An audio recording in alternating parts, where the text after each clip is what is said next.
कराची के ताजरों की वज़ीर आज़म को बानिया पीटीआई से हाथ मिलाने की तजवीज़। वज़ीर आज़म की ताजरों से मुलाकात में मारूफ बिजनेसमैन आरिफ हबीब ने कहा, आपने IMF से हाथ मिलाया तो बिजनेसमैन में तेजी आई है। चाहते हैं कि आप हाथ डियाला के बासियों से मिलाएं, भारत समेत पड़ोसियों से भी हाथ मिलाएं, ये आप ही कर सकते हैं। वज़ीर आज़म ने कहा, जिन मसाइल पर फौरी एक्शन लेना है ज़रूर लेंगे।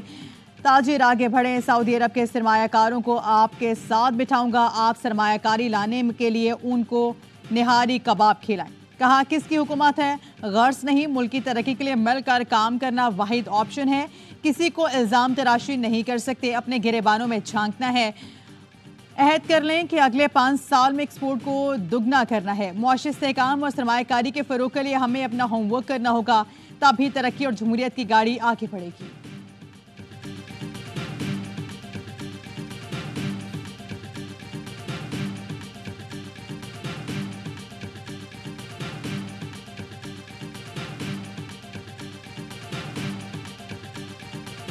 ये आपने सिफारिश, आप कह रहे हैं आपने चीफ ऑफ आर्मी स्टाफ को भी दी थी, तो उनका क्या रद्द अमल था? जब शुरू में मिले थे तो उस वक्त हमने कहा था कि ये पॉलिटिकल पोलराइजेशन जो है कि ये हमारे बिजनेसेस के लिए जो है अच्छा है। तो उनका ये ख्याल था कि नहीं, तमाम पॉलिटिकल फोर्सेस तो एक तरफ है, एक ही सिर्फ अलग है ना। लोगों के दिलों की बात वज़ीर आज़म तक पहुंचाई। आर्मी चीफ से भी कहा था, उन्होंने जवाब दिया, तमाम जमातों को एक समत है, एक जमात दूसरी तरफ है। बिजनेसमैन आरिफ हबीब की प्रोग्राम खबर में गुफ्तगू। कहा, बानिया पीटीआई वज़ीर आज़म थे तो उन्हें आसिफ अली जरदारी को फ़ोन करने का मशवरा दिया था।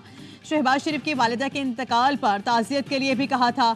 बानिया पीटीआई ने कहा, वो बात ना करें जो मैं नहीं कर सकता। बानिया पीटीआई को कहा था कि आप भारत में मशहूर हैं, बात कर सकते हैं। भारत के साथ नफरतें करके हमने अब तक क्या हासिल किया। बानिया पीटीआई के लिए भी पैगाम है, मुल्क की खातिर ज़ाती मामलात को पसे पुश डालें।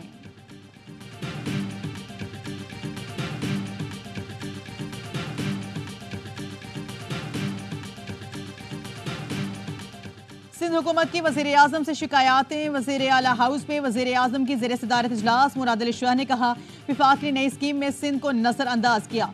सैलाब मुतासरीन के लिए सिंध ने 25 अरब रुपए दिए, विफाक ने फंड जारी नहीं किए। FBR सिंध के 4 अरब रुपए से ज्यादा खा गया, मगर अब विद होल्डिंग टैक्स जमा नहीं करेंगे। वज़ीर आज़म ने कहा, ऐसे न करें, हम आपके बकाया जात के मसाइल हल करेंगे। वज़ीर आला ने कहा, विफाक ने अब तक 82 अरब कम दिए, तरक्याती कामों में मुश्किलात हैं। वज़ीर आज़म ने वज़ीर ख़जाना को मसाइल हल करने की हिदायत कर दी। वज़ीर आज़म ने सिंध में ट्रांसपोर्ट के मनसूबे की तारीफ की। वज़ीर ट्रांसपोर्ट की इसरार पर 150 बसें देने का ऐलान।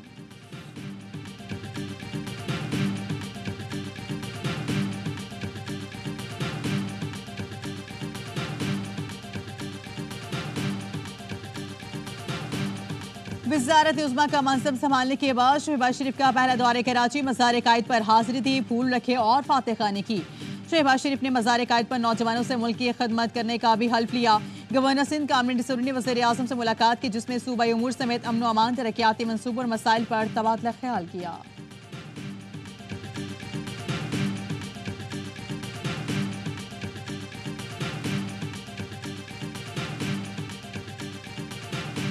पाकिस्तान और ईरान का रमदान बॉर्डर पॉइंट को बैनुल अक़वामी सरहदी क्रॉसिंग पॉइंट करार देने पर इत्तफाक। इक़्तिसादी और तिजारती सरगर्मियों के लिए बॉर्डर ट्रेड मैकेनिज्म मुकम्मल फाल करने और बाकी दो सरहदों पर मार्केट्स खोलने पर भी इत्तफाक।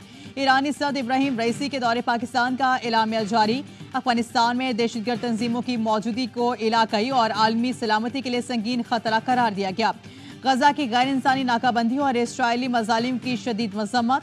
मसले कश्मीर को कश्मीरियों की मर्जी के मुताबिक हल करने की जरूरत पर जोर दिया गया।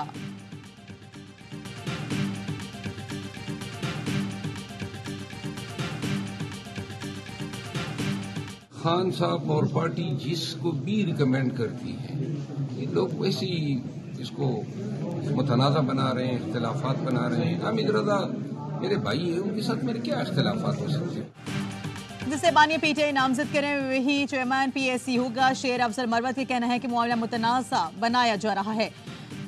तनाज़ा दिखाकर किसी तीसरे बंदे का नाम खुरफाल निकालने की कोशिश हो रही है। शेर अफजल मरवत की ख्वाजा आसिफ से मुलाकात। सहाफ़ी ने सवाल किया, अब आप ही AC चेयरमैन के लिए नून लीगी उम्मीदवार होंगे? जवाब दिया, ऐसे सवाल करके मुझे इश्तियाल दिलाना चाहते हो? ख्वाजा आसिफ से मुलाकात होती रहती है, दुनिया चेयरमैन PAC पर खत्म नहीं। सुन्नी इत्तेहाद काउंसिल का हामिद रजा को चेयरमैन नामजद करने का फैसला। पार्टी क़यादत को मुशावरत मुकम्मल।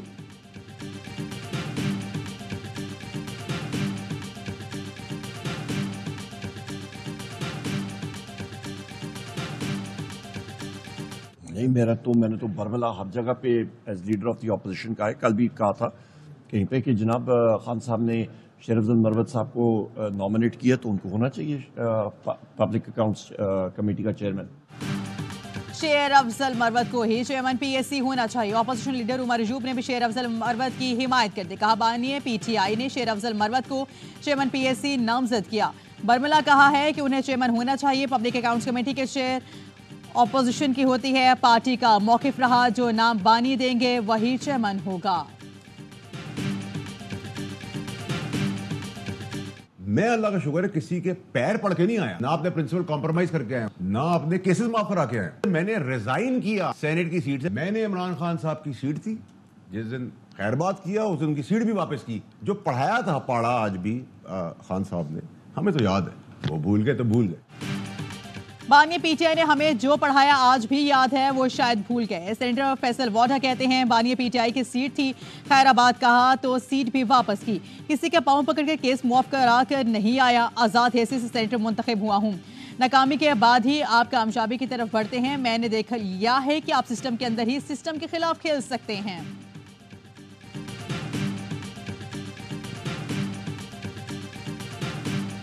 प्रोक्योरमेंट में जो पीछे इशू आया है, वीट इंपोर्ट हुई है, वो हुई है केयर टेकर के टाइम पे। किस तरह उसको कहा गया कि ये हमारे पास शॉर्टेज आ रही है, जो कि मेरे ख्याल में शॉर्टेज नहीं थी। प्राइम मिनिस्टर साहब ने इंक्वायरी का ऑर्डर कर दिया है। निगरान दौरे हुकूमत में गंदुम दरामद की इंक्वायरी का हुक्म। वज़ीर खुराक राना तनवीर हुसैन कहते हैं किल्लत का बहाना बनाकर निगरान दौर में गंदुम दरामद की गई थी।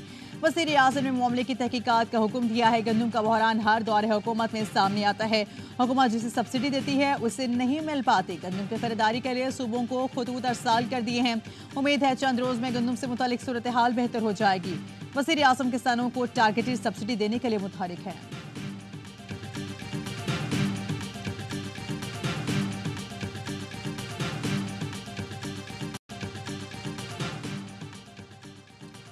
कराची वाले टिकटों से परेशान हैं। वज़ीर आज़म कराची को वक्त नून लीग सिंध की क़यादत का वज़ीर आज़म से मुतालिबा।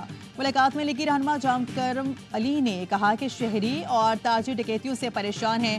खिलदास बोले कश्मीर और सिखर में हालात ख़राब हैं, इक़दामात की ज़रूरत है। सूबाई वज़ीर सेहत सईद गनी ने कहा अमन व अमान सूबाई मामला है, हम जिम्मेदार हैं, हम ही ठीक करेंगे। तनकीद करना सियासी जमातों का हक है, मगर ये तासुर देना दुरुस्त नहीं कि सिंध हुकूमत कुछ नहीं कर रही। एमकेएम दौर में भी सूबे के हालात चुटकियों में ठीक नहीं हो गए थे।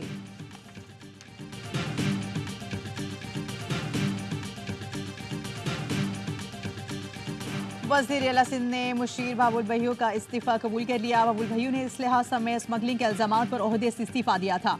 बाबुल भैयू ने असलहा बरामदगी की शफाफ तहकीकात का मुतालबा किया। बाबुल भैयू की सिक्योरिटी के लिए दी गई पुलिस मोबाइल में गैर कानूनी असलहा पकड़ा गया था।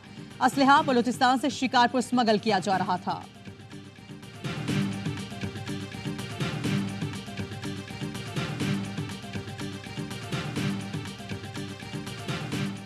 घोटकी में मकवी पुलिस एहलकारों की सरकारी असलहा समेत बाजियाबी। वज़ीर दाखिला सिंध के एसएसपी घोटकी और उनकी टीम को कामयाब ऑपरेशन पर शाबाश।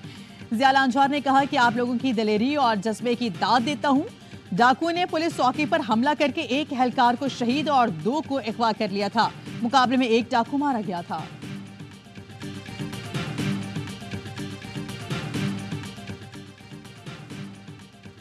कराची में पुलिस ऑफिसर के बेटे ने जज का बेटा कत्ल कर दिया। डिफेंस में अली के कत्ल की तहकीकात मुकम्मल। तफ्तीशी ऑफिसर ने रिपोर्ट आला अफसरान को भिजवा दी। एसएसपी नजीर मीर के बेटे दानियाल ने 8 फरवरी को अपने दोस्त को घर बुलाया। घर में उसका दोस्त अली और भाई भी मौजूद थे। दानियाल ने अपने दोस्त के लिए बर्गर ऑर्डर किया जो अली ने खा लिया। दानियाल आपे से बाहर हुआ और गार्ड की राइफल से फायरिंग कर दी।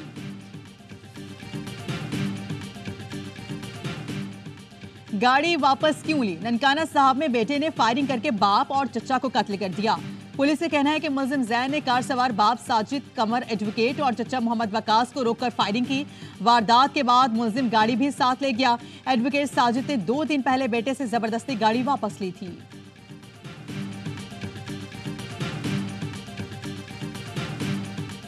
कराची में मलीर समेत कई इलाकों में जलजिला शिद्दत 3.2 रिकॉर्ड की गई। गुलिस्तान जौहर, गुलशन Maymar, Ehsanabad side super highway में जलजिले के झटके महसूस किए गए।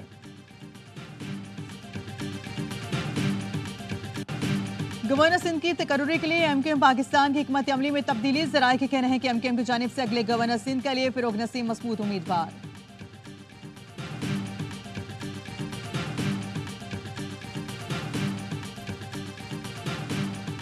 इलेक्शन कमीशन का तहरीक इंसाफ के नए इंट्रा पार्टी इंतखाबात पर भी एतराज। पीटीआई को नोटिस जारी कर दिया। Election commission political finance wing में 30 अप्रैल को पेश होने की हिदायत। इलेक्शन कमीशन ने तीसरी बार पीटीआई के इंट्रा पार्टी इंतखाबात पर एतराज आयद किया।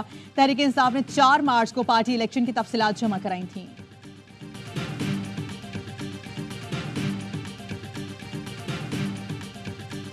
साबिक वफाकी वजीर फवाद चौधरी को 9 मई के अहम मुकदमात में शामिल तफ्तीश करने का फैसला कर लिया गया। पुलिस हुकाम के मुताबिक गिरफ्तार मुलजिमान के बयान की रोशनी में फवाद चौधरी को शामिल तफ्तीश किया जाएगा। मुलजिमान के बयान में फवाद चौधरी के मुलविस होने के शवाहिद मिले। फवाद चौधरी ने तमाम मुकदमात में पूरी जमानत करार रखी है।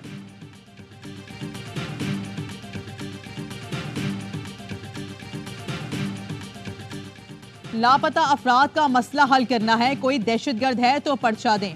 मावरा अदालत कार्रवाई ना करे। पुलिस तमाम इदारों से बेहतर है कि उनके कार्रवाई ठीक हो या गलत सामने करते हैं। वजारत दिफा से पूछ कर बताएं एजेंसीज में खुद एहतसाबी का अमल क्या है। वोटिंग में गलती हो सकती है लेकिन इसका मतलब ये नहीं कि वो जवाब दे नहीं। लापता बलोच अफराद के केस में जस्टिस मोहसिन अख्तर कयानी की रिमार्क्स। कहा अदालत समेत हर इदारे को इख्तियार के अंदर रहकर काम करना है। अटॉर्नी जनरल ने बाजियाब होने वाले अफराद से मुतालिक रिपोर्ट इस्लामाबाद हाई कोर्ट में पेश कर दी।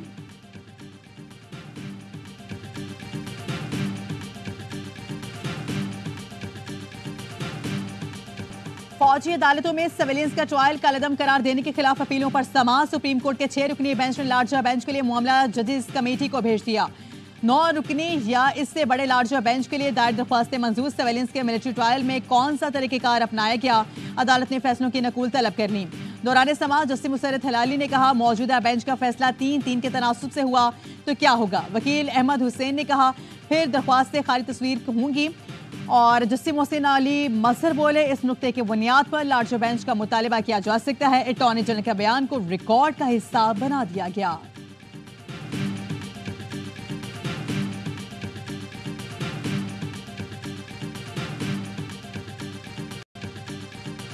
हिंदू जिमखाना की मलकियत से मुतल्लिक केस की सुप्रीम कोर्ट के कराची रजिस्ट्री में समाअत। अदालत ने फैसला महफूज कर लिया। डॉक्टर उमेश कुमार ने कहा इमारत में ओम की नक्श बने हुए हैं, ये मंदिर के नुकूश हैं, जिमखाना हिंदू कम्युनिटी को दिया जाए। चीफ जस्टिस ने रिमार्क से कौमी असम्बली पर कलमा लिखा है तो क्या वो मस्जिद हो गई। उमेश कुमार बोले कि आप ये सिंध हुकूमत के हवाले कर दें। चीफ जस्टिस ने इस्तिसार किया कोई एक इमारत बना दें जो सिंध हुकूमत ने महफूज रखी हो। क्या किसी मुल्क में गवर्नर हाउस के बाहर कंटेनर होते हैं? हम इस इमारत का कब्जा आपको नहीं देंगे।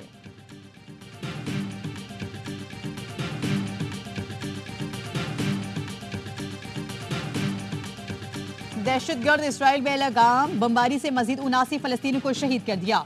रफा खानियूस में कैंप्स को निशाना बनाया। शहीद फलस्तीनियों की तादाद 34,262 हो गई। बड़ी तादाद बच्चों की है। सेहूनी फोर्सेस ने 7 अक्टूबर के बाद 8,000 बेगुनाह फलस्तीनियों को अगवा किया है। एमनेस्टी इंटरनेशनल का कहना है कि इसराइल फौजी अमेरिकी हथियारों से गजा में जंगी जराइम कर रही है।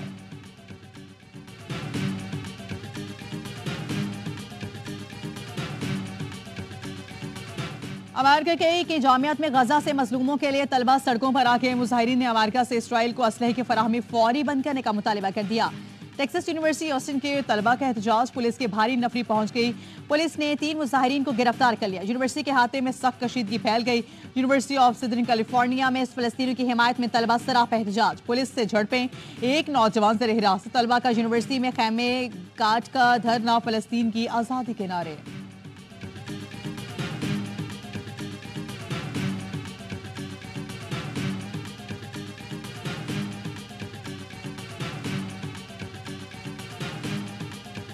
अमेरिकी सदर ने इसराइल, यूक्रेन और ताइवान के लिए अमदादी पैकेज के बिल पर दस्तखत कर दिए। इसराइल को 26 अरब, यूक्रेन को 61 अरब और ताइवान को 8 अरब डॉलर्स फराहम किए जाएंगे। अमेरिकी सेनेट ने तीनों मुल्कों के फौजी इमदाद के लिए 95 अरब डॉलर की मंजूरी दी थी।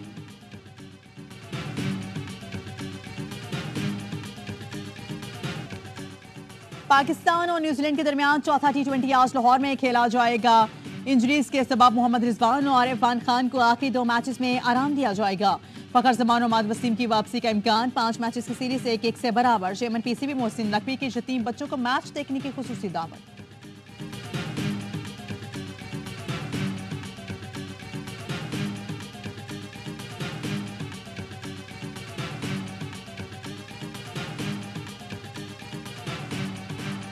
किसी की बातों में आकर अपनी हिकमत अमली तब्दील नहीं करता। हार जीत खेल का हिस्सा है। कोशिश करते हैं टीम के लिए जो सबसे बेहतर हो वो करें। कप्तान बाबर आजम की प्रेस कॉन्फ्रेंस। कहा मोहम्मद रिजवान फाइटर हैं, आयरलैंड के खिलाफ सीरीज तक फिट हो जाएंगे। वर्ल्ड कप करीब है। कोशिश यही है कि हर खिलाड़ी तैयार हो। तमाम खिलाड़ियों को एतमाद में लेकर फैसले किए जा रहे हैं।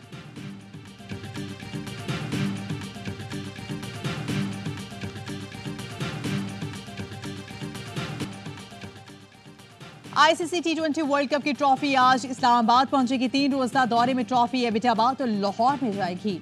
ट्रॉफी हफ्ते को शाम 4:30 बजे नेशनल क्रिकेट स्टेडियम जाएगी। पाक न्यूजीलैंड आखिरी T20 के दौरान कज़ाफ़ी स्टेडियम में मौजूद रहेगी। दुनिया के तेज तरीन एथलीट, तेज तरीन क्रिकेट के आलमी कप के सफीर मुकर्रर। आईसीसी T20 वर्ल्ड कप 1 जून से वेस्ट इंडीज और अमेरिका में खेला जाएगा।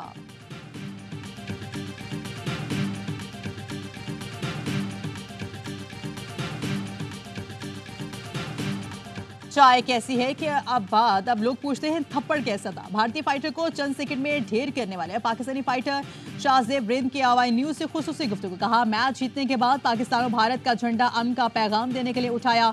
सलमान खान पहले भी मेरी फाइट देख चुके हैं, इसलिए उन्होंने कहा तुम हर किसी को 20 सेकंड में नॉकआउट कर देते हो।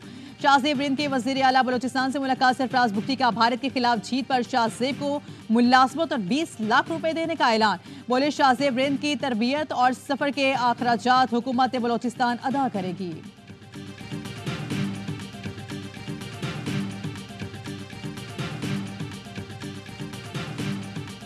एक टीम लेकिन 2 फेडरेशन। बैनुल-अक़वामी हॉकी फेडरेशन का नोटिस दोनों धड़ों से आज तक जवाब तलब कर लिया। शहला रजा की ज़ेर सदारत चलने वाली फेडरेशन ने FIH को तनाज़ुर से आगाह किया। दूसरी फेडरेशन के सेक्रेटरी राना माजिद कहते हैं आज तक तमाम शवाहिद FIH के सामने रख देंगे। अजलान शाह टूर्नामेंट के लिए कौमी टीम का ऐलान 27 अप्रैल को करेंगे। शहला रजा की फेडरेशन टीम का ऐलान कर चुकी हैं।